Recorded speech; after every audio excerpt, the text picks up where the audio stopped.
Assalamualaikum warahmatullahi wabarakatuh. Salam sejahtera untuk kita semua. Shalom, Om Swastiastu, Namo Buddhaya, Salam Kebajikan. Perkenalkan, nama aku Anggia Sagita dengan nomor induk mahasiswa 2105020005. Aku mahasiswi Prodi Ilmu Administrasi Negara, Fakultas Ilmu Sosial dan Ilmu Politik, Universitas Maritim Raja Ali Haji. Di video kali ini, aku akan membahas mengenai penelitian aku yang berjudul Komunikasi Kebencanaan Badan Penanggulangan Bencana Daerah Kota Tanjung Pinang dalam meningkatkan peran generasi Z. Sebelum masuk ke pembahasan yang lebih mendalam, aku akan menjelaskan sedikit latar belakang dari penelitian aku ini. Jadi, Komunikasi Kebencanaan Badan Penanggulangan Bencana Daerah BPBD Kota Tanjung Pinang untuk meningkatkan peran generasi Z. Indonesia adalah negara yang sering mengalami bencana alam karena letak geografisnya menunjukkan fakta tersebut. Pentingnya penanggulangan bencana yang efektif, salah satunya yaitu komunikasi yang efektif. Karena komunikasi adalah hal yang menjadi dasar yang sangat penting dalam pengendalian bencana. Kemajuan teknologi yang diaplikasikan dan keterbatasan anggaran tidak mencukupi tidak bakal berguna apabila komunikasi yang sudah tidak berjalan dengan efektif. Generasi Z adalah generasi yang terlahir di masa teknologi emang lagi pesatnya untuk berkembang. Jadi penting generasi Z dalam menyebarkan komunikasi kepada masyarakat lainnya untuk penanggulangan bencana ini. Tetapi generasi Z sekarang yang kita lihat mereka sedikit kurang peduli akan peka terhadap lingkungannya sendiri. Maksud dari tujuan penelitian ini guna meningkatkan peran generasi Z, guna meningkatkan rasa kepedulian generasi Z terhadap lingkungan sekitar yang terkena dan dampak bencana di Kota Tanjung Pinang ini. Baik semuanya, di sini saya akan menampilkan cuplikan-cuplikan mengenai bencana yang terjadi di Kota Tanjung Pinang ini. Salah satunya yaitu banjir. Banjir kembali menggenangi kawasan perumahan Taman Harapan Indah yang terletak di Jalan DI Panjaitan kilometer 9 Tanjung Pinang saat hujan deras melanda Kota Tanjung Pinang pada Senin kemarin. Pasca terjadinya banjir, penjabat Wali Kota Tanjung Pinang Hasan didampingi Kepala Dinas Perkim Kota Tanjung Pinang turun langsung meninjau drainase yang dalam tahap pengerjaan di kawasan perumahan tersebut. Menurut Hasan, pembangunan drainase yang sedang dikerjakan oleh Dinas PUPR Tanjung Pinang itu merupakan usulan dari warga untuk upaya penanganan banjir yang kerap terjadi di kawasan itu, terutama saat musim hujan. Setelah meninjau lokasi banjir, Hasan mengatakan akan segera memerintahkan OPD terkait untuk berkoordinasi dengan Satker Daerah Aliran Sungai dan Balai Wilayah Sungai Kepri untuk mencari solusi penanganan banjir di kawasan tersebut. Sebenarnya begini, ini kan mereka, kan ini juga usulan warga, Bu. Usulan masyarakat, usulan itu mungkin dari Rembang, dari apa, sehingga memang kenyataan di sini memang daerah banjir, diakomodir oleh Menko untuk penanganan banjir. Penanganan banjir kan sebenarnya kan sudah dihitung kalkulasinya kan sebenarnya harus tahu nih hulu hilirnya ini airnya, nggak sebatas batas ini gitu. Akhirnya kan terjawab kan, hal ini tidak menjawab persoalan juga kan. Seperti itu. Tapi ini adalah usulan. Ya akomodir, tapi minimal bisa membantu percepatan arus tumpahan air yang ada di. Tapi kan akhirnya sampai ke masuk ke rumput. Ada di jadi menangani ini nggak bisa sesederhana itu, harus sama timnya lah. Ini makanya saya langsung gas lah besok. Kita ke pihak perusahaan itu kan itu roboh kemarin. Bapak bisa lihat sekarang dari sini. Ya, udah. Itu batu-batunya tersusun sehingga mengganggu lah alur air. Keduanya digat. Gat itu kita buka sekarang menunggu air turun. Nah, jadi ketika dia digat, air itu di depan itu penuh. Ketika hari hujan dia mau balik, maka air itu merobos kemari semua.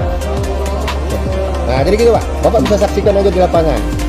Saat ini drainase yang dibangun di kawasan Taman Harapan Indah masih dalam tahap penanganan pengerjaan oleh PUPR Kota Tanjung Pinang dengan anggaran 1,3 miliar rupiah. Lucia Retnosari dari Tanjung Pinang melaporkan. Baik, itulah tadi cuplikan-cuplikan mengenai bencana yang sering terjadi di Kota Tanjung Pinang ini. Salah satunya itu sering terjadi yaitu banjir. Nah, di sini saya akan menampilkan hasil wawancara yang sudah saya lakukan kepada pihak Kepala Prabencana Kota Tanjung Pinang. Assalamualaikum warahmatullahi wabarakatuh. Waalaikumsalam. Perkenalkan, nama saya Andrea Sinta, prodi ilmu administrasi negara.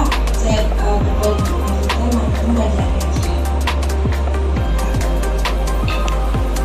Sebelumnya, terima kasih atas waktunya perluangkan untuk saya wawancarai terkait tugas muka kuliah.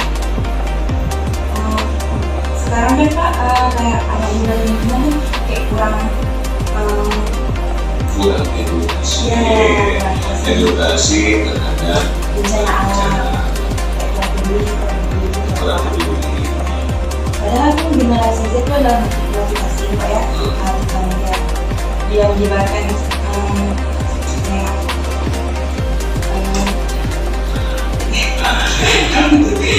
yang motivasi terhadap bencana. Sebetulnya mereka kan juga bisa lebih update tentang bencana.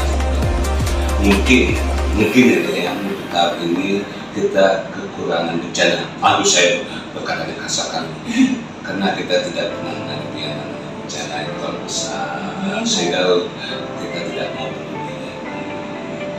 Kepedulian kita itu kan sebetulnya kami sudah melakukan edukasi.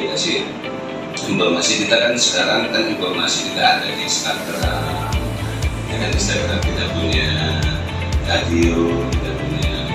Kalau secara langsung kami melakukan sekolah-sekolah dasar, untuk sekolah-sekolah dasar kami melakukan edukasi, informasi kepada sekolah-sekolah dasar. Nanti mungkin dalam waktu satu kami adakan untuk kelurahan. Karena ini tadi, kalau kami mengadakan sifatnya ini kan dengan anggaran yang ada, kami kalau sempat memberikan kepada edukasi kepada mahasiswa. Kadang-kadang kan mahasiswa ini informasinya tertutup hanya bagi mereka, sudah kita masukkan informasi sudah. Kalau kami edukasi kepada anak-anak sekolah, mereka akan bercerita. Informasi lebih cepat menyebar daripada kita bukan ketika menyampaikan, cuma lebih efektif. Sifatnya efektif dalam memberikan edukasi dan informasi daripada sekolah-sekolah dasar. Kalau sudah SMP, kalau SMA kan kadang-kadang kita udah berkelompok sifatnya. Kalau masyarakat anak-anak ini lebih bercerita. Sampai di orang tua, tadi kami adakan ini loh, bapaknya begini loh, harinya begini loh. Seperti kami adakan berupa kami akan ceritakan bagaimana apa yang boleh dilakukan pertama kali. Kepala pandai-pandai lihat situasi. Kalau kita sudah sampai kepada daerah pun harus lihat situasi. Kalau masuk ke dalam rumah harus tahu jalan keluar. Kalau tidak masuk, tak pandai keluar susah. Dimanapun ada berada, lihat situasi daerahnya gunung atau tidak. Terus harus pandai cari jalan keluar. Apa saja yang kita selamatkan. Tapi kalau yang sifatnya bencana Pinang ya banjir kan tak mungkin dilakukan total. Iya lah. Ya itu. Jadi informasi. Sekarang saya edukasi sudah apa saja yang kita selamatkan. Harus tahu situasi. Harus tahu yang namanya apa saja yang rasa-rasanya yang terjadi. Kalau terjadi yang besar seperti gempa, apa yang kita selamatkan.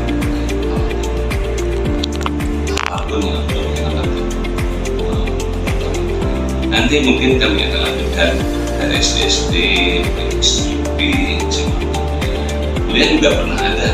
Sebetulnya kalau dari kuliah SD ada dengan menggunakan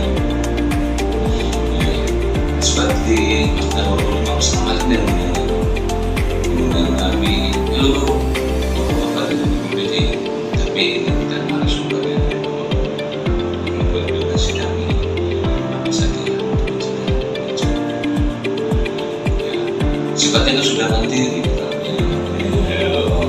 Mereka udah mandiri. Kalau kita paksakan kan ya namanya sudah generasi Z. Punya kepentingan masing-masing. Ya begitu. Apalagi mau pertanyaan, silakan. Itulah tadi video wawancara yang sudah saya lakukan yang membahas mengenai komunikasi BPBD dalam meningkatkan peran generasi Z di Kota Tanjung Pinang ini. Untuk memperoleh informasi dan komunikasi generasi Z ini mempunyai kepribadian yang sangat mudah terpengaruh dengan paksaan dan segala sesuatu yang sangat serba sulit. Sehingga butuh cara yang khusus untuk mendekati kaum generasi Z ini. Melalui program sosialisasi yang dilakukan oleh pihak BPBD di Kota Tanjung Pinang yang dilakukan di sekolah-sekolah di kawasan Kota Tanjung Pinang ini bisa untuk meningkatkan rasa kepedulian dan kepekaan peran generasi Z dalam penanggulangan bencana daerah. Pendekatan secara personal, emosional, dan rasional inilah yang dapat untuk mempengaruhi serta membimbing generasi Z. Kita mempertuntunkan perubahan perkembangan zaman. Model seperti ini bisa dilaksanakan oleh pihak BPBD untuk membawa generasi Z supaya berpartisipasi dalam penanggulangan bencana. Selama ini dalam wawancara yang saya lakukan bersama pihak BPBD, Kota Tanjung Pinang sudah sering kali melakukan sosialisasi. Namun berdasarkan hasil wawancara Kepala BPBD Kota Tanjung Pinang, program sosialisasi ini belum bisa memperlihatkan perkembangan efektif sehingga masih terus diperbaiki dalam meningkatkan lagi untuk meningkatkan peran generasi Z terhadap penanggulangan bencana. Sekian video hasil penelitian saya. Terlebih dan terkurang saya mohon maaf. Saya akhiri, wabillahi taufik wal hidayah. Wassalamualaikum warahmatullahi wabarakatuh.